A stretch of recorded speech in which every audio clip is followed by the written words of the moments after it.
How's it going, guys? Welcome back to another Mark 4 video.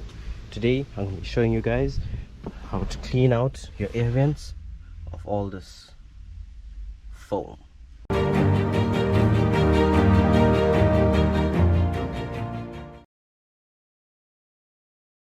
Alright, so the only things you're going to need for this is a vacuum cleaner, a small flathead screwdriver, or a trim removal tool. So how does the foam end up in your vents?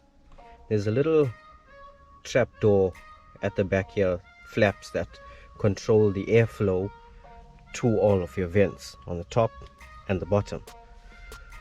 So before we start up, close all your vents, key on, and just put your fans on, and then cycle the doors so it releases all the foam.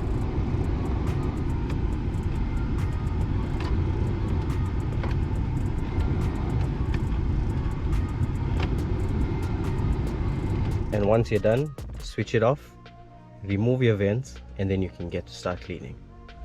We're going to start off with the trim tool. All you do is just push it into the corner, gently push it to the left.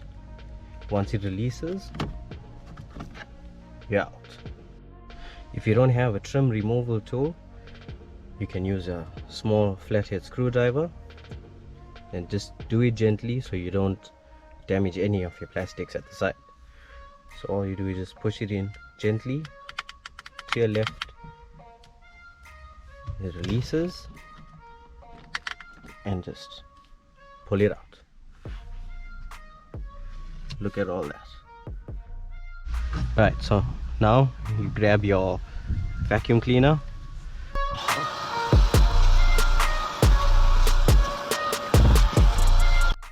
Now once you're done vacuuming out your vents, you can just go ahead and replace your vents.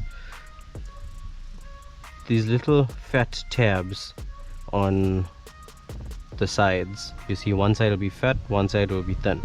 The thin side goes on the left and the fat side goes on the, well, you'll see one is bigger, one is smaller. So once you're done replacing the guides on your vents, you won't be having that problem anytime soon, unless you see some more foam coming in every time you use the car. So then just repeat the steps and you'll be fine. As always, hit that subscribe button, hit that like button. Thanks for watching.